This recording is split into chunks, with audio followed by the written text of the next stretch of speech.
Mesdames et messieurs, bienvenue sur DIRTV Pointe-Noire pour suivre le point de l'actualité de la semaine. Échange parquet OPJ sur l'éradication du grand banditisme à Pointe-Noire. Nous irons ensuite constater l'évolution des travaux de la société Socofront au quartier 418 à Pointe-Noire. Nous reviendrons enfin sur la page sombre concernant la mort d'un enfant des suites d'une pluie diluvienne abattue à Pointe-Noire dans un caniveau à ciel ouvert à Loandili. Bonnes conditions de suivi.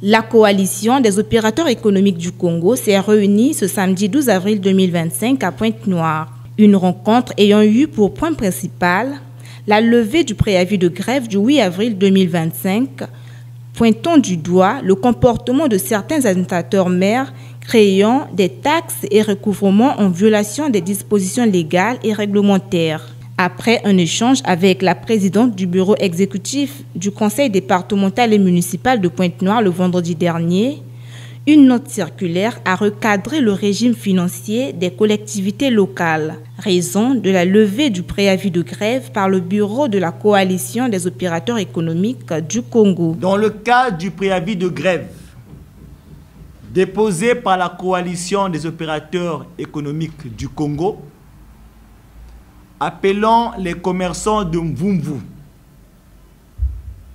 à cesser toute activité de commerce pour une durée de 72 heures à compter du 16 avril 2025 à 8 heures précis, après échange chaleureux et fructueux avec le bureau exécutif du conseil départemental et municipal de la ville de Pointe-Noire et du district de Tchamandjassi, notamment avec la présidente du dit conseil, Madame Evelyne Titélé, concernant les 2 points du préavis, à savoir les comportements déviants émanant des administrateurs maires de l'arrondissement numéro 2, Mvumvu, et de l'arrondissement numéro 1, Emery Patrice Lumumba, la note circulaire numéro 019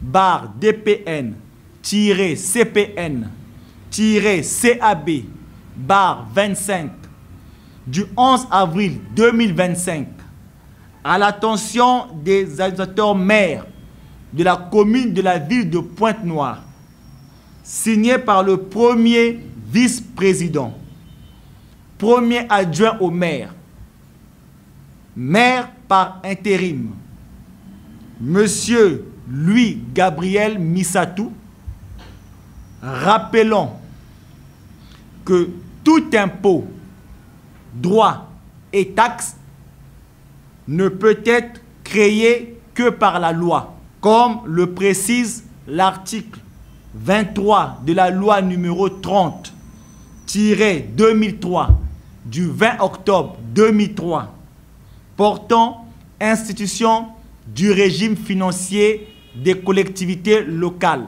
La présente note circulaire vient lever le préavis de grève pour le 16 avril 2025 déposé par la coalition des opérateurs économiques du Congo pour les commerçants de l'arrondissement numéro 2 Mvumvu, fait à Pointe-Noire le 12 avril 2025 pour la coalition, le président du conseil d'administration, Ulrich Dordain Ongania.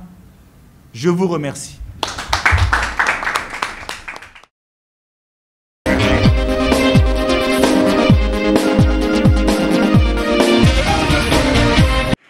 Les magistrats du parquet près le tribunal de grande instance de Pointe-Noire et les officiers de police judiciaire du commandement territorial des forces de police Pointe-Noire-Kouilou ont eu une séance interactive le vendredi 11 avril 2025 pour trouver les techniques et les mécanismes d'éradication du grand banditisme. Une rencontre pédagogique en vue de travailler en étroite collaboration pour limiter les vices de procédure, les préjugés et les zones d'ombre. Un rendez-vous du savoir pour renforcer les capacités des OPJ en se référant au Code de procédure pénale. À l'ouverture des travaux, 2 allocutions ont retenu notre attention, dont le mot de bienvenue du colonel-major, commandant territorial des forces de police Pointe-Noire-Kouilou, qui a situé l'intérêt de l'événement judiciaire du jour. L'allocution de la procureure de la République auréolée de cette initiative.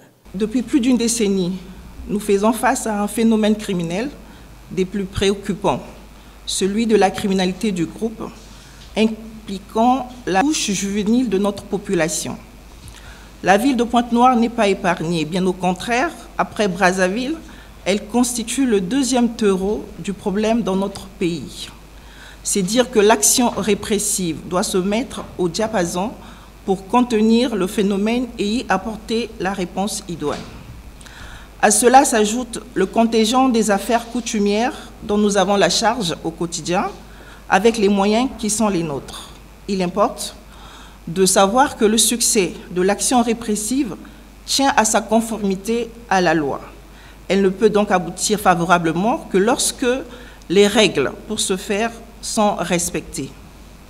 Ensemble, avec l'équipe qui m'accompagne, nous avons, durant 2 ans d'exercice de nos fonctions respectives, pu identifier un certain nombre de failles sur lesquelles il nous faut collectivement travailler. Après 2 heures d'échange à huis clos, le représentant du colonel-major a restitué la trame des travaux. Vous vous souviendrez qu'au dernier réveillon d'armes, le président de la République a martelé sur la lutte contre la criminalité, l'éradication des bandes criminelles.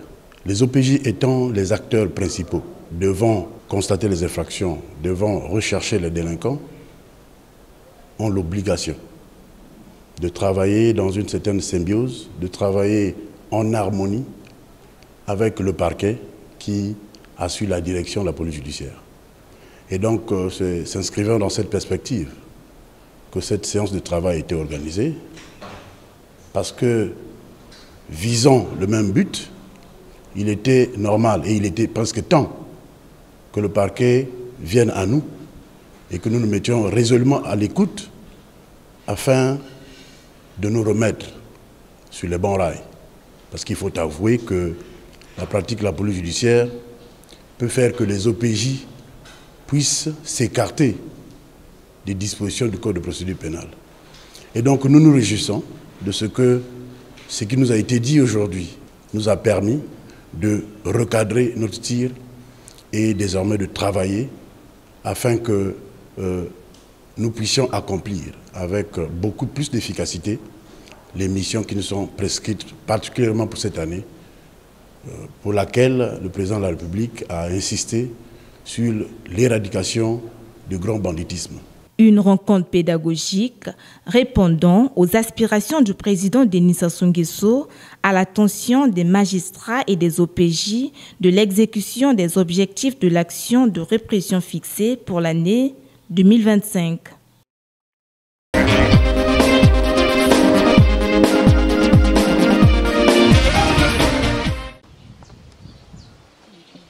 Sandra Mayela, sujet de la République démocratique du Congo, 36 ans révolus, célibataire, mère de 3 enfants, a été mordue par le chien de son patron à Pointe-Noire le samedi 5 avril 2025, dernier à Timbamba, au quartier aéroport, au moment où elle accomplissait ses prestations ménagères au domicile de celui-ci. Pendant 4 ans, Sandra Mayela, habituée avec le premier chien de son patron, n'a pas connu la sympathie du deuxième chien qui l'a sauvagement agressé n'eût été l'intervention du gardien et d'une voisine du quartier filmant la scène. Une scène filmée, mise sur la toile des réseaux sociaux, en violation des lois relatives à la cybercriminalité et à la xénophobie. Une violation des lois portant atteinte à la vie privée et à l'honneur du patron de la victime. Conduite dans une clinique de la place, la victime a été soumise à une caution sanitaire de 500 000 avant toute consultation médicale. Avec le concours de la police judiciaire, nous avons effectué le déplacement de Ngoyo-la-Plaine à son domicile, prendre l'information à la source. Je travaille là-bas, je fais les ménages. J'ai fait 4 avec. Je travaille chez les Libanais. Je suis à l'aise, je suis aussi bien payée. Ils avaient demandé 500 000. Les 500 000 là, les chefs, ils ont payé ça. Oui, aujourd'hui, je suis à la maison. Je vais travailler, c'est mon boulot. Je vais travailler. Des propos d'une victime étayés par son patron qui a stigmatisé la xénophobie tout en étant fier de vivre au Congo.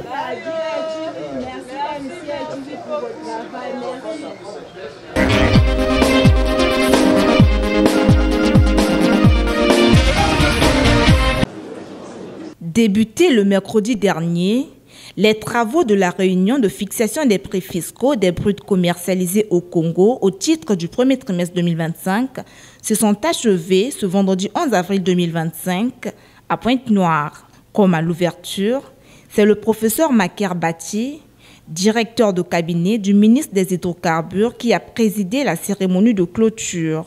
Après la présentation des résultats des prix par le directeur général de l'économie, de l'audit et du trading pétrolier, Jean-Jacques Ikama, les directeurs généraux des sociétés pétrolières ont procédé à la signature des procès-verbaux des prix. Le communiqué final sanctionnant les travaux a été rendu public par le directeur des approvisionnements en produits pétroliers. En voici un extrait. Le Génomélange a été négocié avec des différentiels compris entre moins 2,980 et plus 1,040 $ par baril. Les pricing périodes utilisées sont restées 5 jours après Bell et la moyenne mensuelle. Pour le Kosa Blend, les cargaisons de Kosa Blend ont été exportées à Singapour, l'Inde et la Malaisie.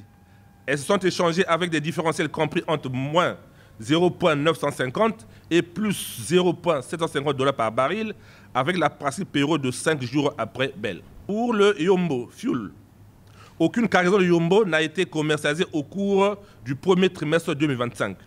Le différentiel appliqué pour le calcul de ces prix fiscaux est de 2,950 $ le baril, conformément à la méthodologie de fixation des prix des hydrocarbures en vigueur en République du Congo. Le directeur général de Total Énergie EEP Congo, société organisatrice de ce comité de prix, a remercié les participants pour leur dextérité. Clôturant les travaux au nom du ministre Bruno Jean-Richard Itoa, le directeur du cabinet a insisté sur la solidité des décisions prises lors de ces assises. Les décisions arrêtées aujourd'hui reposent sur une base solide, celle d'une analyse partagée des fondamentaux du marché, d'une anticipation prudente des tendances à venir et d'une volonté commune de préserver la valeur de notre production nationale. Il ne s'agit pas seulement de fixer les prix, mais de défendre une orientation stratégique qui garantisse la stabilité, la transparence et la soutenabilité de notre politique pétrolière. La prochaine réunion du comité des prix se tiendra en juillet prochain à Pointe-Noire.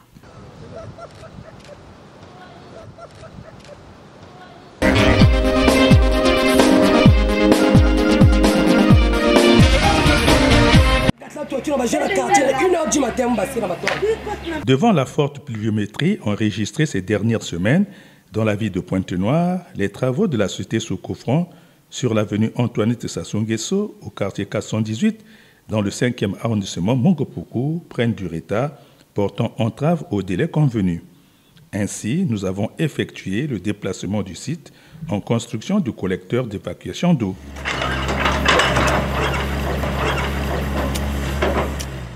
Ingénieurs du chantier et ouvriers sont à pied d'œuvre pour accélérer les travaux de finition avant de se préoccuper de l'assainissement du tronçon de cette avenue.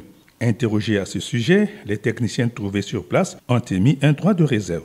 Ces travaux, dans leur exécution, ont causé un ensablement des maisons au bas-fond droit de ce quartier, laissant des familles sans abri. Le cas de cette veuve qui ne sait plus à quel saint se vouer. 97 que je suis ici dans la parcelle. Je suis veuve. Quand Sokofra a commencé de faire ses travaux, novembre 2024, c'est la 3e fois qu'on est en Bourbé. J'ai appelé le chef de bloc. Le chef de bloc est venu. J'ai appelé le chef de quartier. Le chef de quartier est venu nous filmer. Je suis en Bourbé encore avec les enfants. Regarde même mes enfants. L'autre enfant allait mourir même dans la maison. Jusqu'à présent, je ne vois personne ici. Moi, je dors en Angola avec une soeur. On prie ensemble. Moi, je dors en Angola. Je viens le matin, je repars le soir. Je viens surveiller la parcelle et puis laver mes habits, chercher quelque chose qui peut me donner à manger. Les choses, d'autres choses ont embourbé, quelque chose ont parti avec moi là-bas. C'est en remontant l'avenue Antoinette Sassou Nguesso que le spectacle est désolant. Un ravin est en cours de progression vers la centrale électrique d'André-Jacques. Les riverains de ces quartiers pointent du doigt la société en charge des travaux. Je profite de ce micro pour interpeller le gouvernement de diriger ces travaux-là de façon que ces populations soient à l'abri, parce que lorsqu'il pleut, la population de ce quartier-là vivent dans des conditions pas possibles. Nous sommes de commun accord avec le gouvernement de façon qu'il puisse diriger ces travaux pour mettre la population à l'abri. Au départ, quand j'ai vu que les choses, il y avait déjà des gens qui travaillaient, ça nous a donné l'espoir d'une nouvelle route qui devait se réformer. Mais malheureusement, ça nous a surpris. Comment une route que les gens ont félicité et puis tout de suite, c'est un ravin qui avance. L'évolution de ce ravin est la cause d'une route qu'on a voulu bricoler.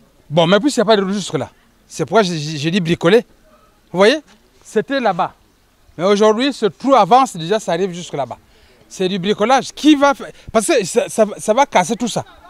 Quand tout ça sera cassé, cette terre qu'ils ont amenée va servir à quoi? Les autorités connaissent tout ça très bien. Parce que s'ils ne connaissaient pas, ils n'auraient pas pu envoyer des gens pour commencer à travailler. Mais le travail qu'ils ont fait, ce n'est pas des techniciens qu'on a envoyés, c'est des gens qui ont voulu avoir un peu d'argent. Parce que ça, sûrement ils ont leur plan. Sûrement c'est ce plan-là qu'ils vont appliquer pour que la route soit terminée. Si ce n'est pas ce plan-là, s'ils n'ont pas un plan, je regrette. Parce que la route avance. Vous voyez, le caniveau avance, je ne sais pas où ça va s'arrêter.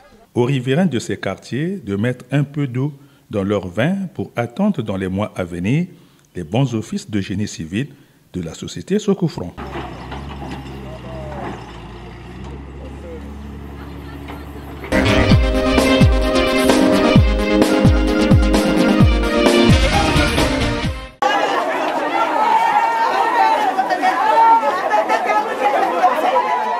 Ce corps sans vie est bien celui d'un enfant de 9 ans emporté par les eaux depuis au quartier Loanzili à Pointe-Noire le samedi 5 avril 2025. Nous sommes dans la rue Donatien Chikayangoma, au CQ 402, zone 5, où la victime a trouvé la mort dans cette canalisation à ciel ouvert. Une scène macabre qui relance le débat des travaux non achevés de certaines avenues et rues de la ville Océane abandonnée sans normes de sécurité. Une négligence du conducteur qui a endeuillé la famille de cet enfant de 9 ans, voulant rattraper sa sandale dans les profondeurs du caniveau d'Encuré. Après une fouille qui s'est effectuée de 14h à 19h, le corps sans vie de cet enfant a été retrouvé dans les décombres du caniveau. Il y avait une pluie là, donc subitement on nous a dit qu'il y a un petit enfant qui est tombé dans le caniveau. Donc on était obligé d'aller secourir ce petit. On a essayé de faire tout ce qu'on peut faire, mais on n'a pas pu, malgré on a perdu le petit. Il était rentré environ 14h, on a essayé un peu, nous sommes rentrés dans les caniveaux, donc on a essayé un peu de faire tout ce qu'on pouvait faire, mais jusqu'à 19h, c'est là qu'on a trouvé le petit. Un ras-le-bol manifesté par ces deux chefs de bloc 402, Loanzili. Il y a eu un enfant pendant la pluie, ils étaient en train de blaguer. Justement, l'enfant va se glisser dans le caniveau. Et puis l'eau l'a entraîné jusqu'au bas-fond. Et en partant en proximité de la rivière, malheureusement, ce caniveau-là est bouché. Bon, le corps n'est pas arrivé à la rivière. Le sable l'a emporté jusqu'à s'arrêter quelque part. Heureusement, j'ai félicité la force publique, notamment la police et les sapeurs-pompiers. C'est eux qui ont fait le travail dans les droits. Car en fait, nous, dans le secteur, dans le quartier, franchement, on ne pouvait rien faire. Sincèrement, on ne fait rien dans le quartier. On ne fait rien. Nous, ce qui prédomine, c'est la vente des terrains. Quand on vend les terrains, on commence à voir les responsables. Hormis ça, en tout cas, on ne les voit pas. On mérite même, je dis même qu'on les change, on ne peut plus les voir. Franchement, on accuse nos responsables, certes, mais les responsabilités sont partagées. On ne doit pas attendre le chef de l'État venir travailler encore, faire ce travail-là, non. Ils sont là pourquoi? Les chefs de quartier, les chefs de zone, les chefs de bloc, ils sont là pourquoi? Nous devons travailler. On ne doit pas attendre seulement que dès qu'on arrive là-bas, on nous donne l'argent. on se partage, ça se termine par là. Non, ça ne se passe pas comme ça. C'est un problème que nous avons décrit il y a longtemps. Nous sommes passés même pour dire que non, notre quartier est noyé. Pendant les inondations, vraiment, c'est difficile. On aura des problèmes. Et voilà, effectivement, nous avons un problème de notre fils qu'on a perdu. Vraiment, c'est déplorable. Ras-le-bol mettant sur la sellette la responsabilité de l'État, sans que l'on ignore non plus l'imprudence des parents devant leurs enfants mineurs.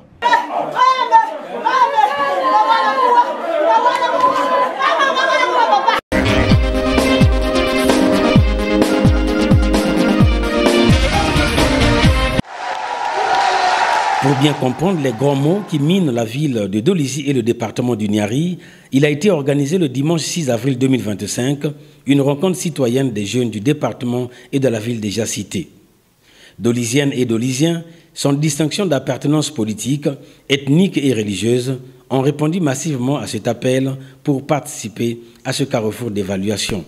Une rencontre ayant permis au comité d'organisation de relever le constat fait par ses intervenants, femmes et hommes, sur les problèmes de route, de chômage, de la délivrance des cartes nationales d'identité, bref, la liste n'étant pas exhaustive.